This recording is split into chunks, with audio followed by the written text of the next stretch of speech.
Graça e paz, meu irmão, gratidão damos a Deus por vivermos esse dia 4 de junho de 2025 e nele podermos meditar na sua palavra.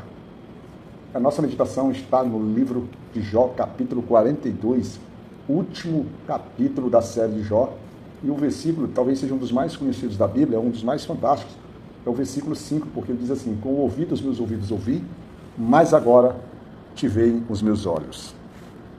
Jó, do capítulo 3 até o capítulo 37, foi puro clamor, foi pura lamentação, foi pura angústia, inclusive pondo o próprio Senhor, vamos dizer assim, à prova, né?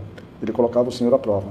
Mas ele não ficou sozinho nesse combate, ele tinha os seus amigos Elifaz, seu amigo Bildade, né? Seu amigo Bildade e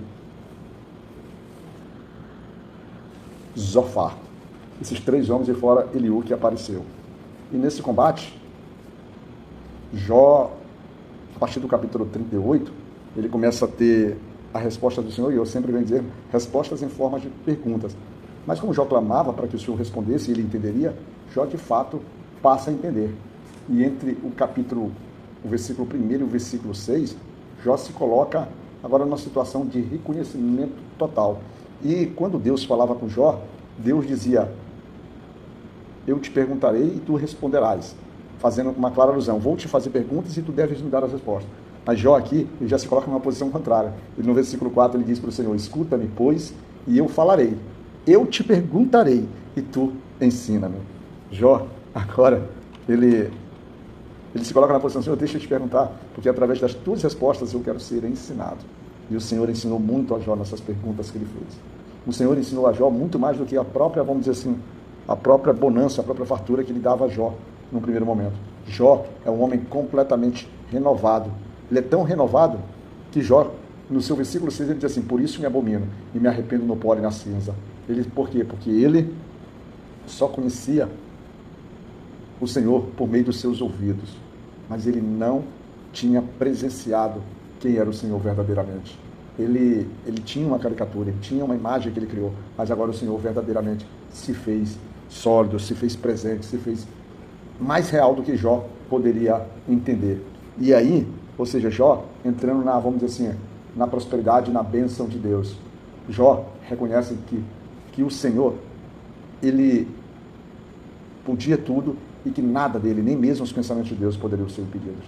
Jó agora vai começar a receber de Deus aquilo que tinha lhe sido tirado.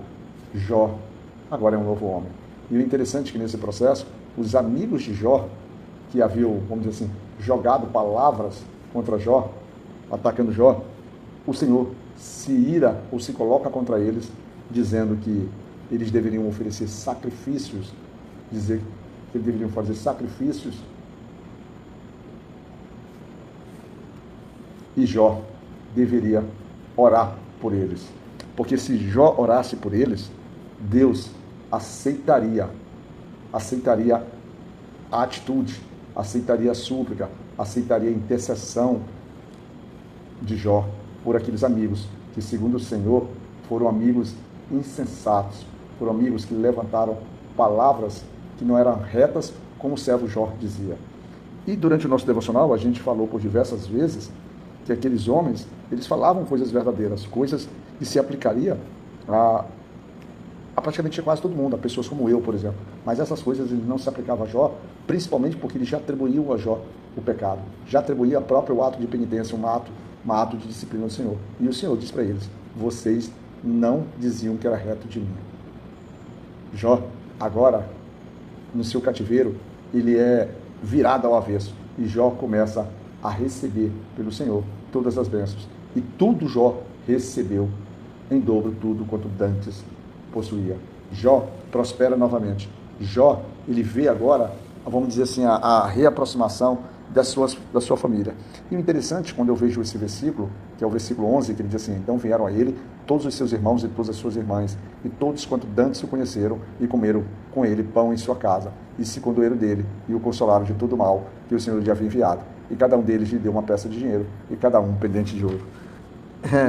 Me faz assim pensar, né, como quando Deus transborda na gente as bênçãos, como é que as pessoas se aproximam, né? Como é que as pessoas vamos dizer assim, se colocam. E Jó, até aquele momento, era um homem abandonado. Até a própria mulher de Jó pediu para que Jó abandonasse a sua fé em Deus.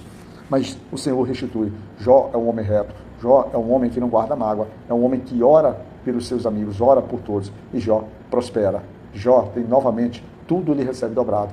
E os seus filhos lhe são restituídos. Não que um filho substitua um outro filho que morreu, mas a glória de ser pai, a alegria de ter uma família, a reestruturação de sua casa. Jó começa a viver tudo novamente em abundância e em perfeição. Jó, então, morre velho e farto de dias após viver 140 anos depois de tudo que havia acontecido. Graças a Deus Pai Todo-Poderoso e Misericordioso, que Ele possa te abençoar e fazer com que você vença como Jó venceu no Senhor. Mas para isso, a tua fidelidade também precisa ser mantida no nosso Deus. Que o Senhor nos cuide.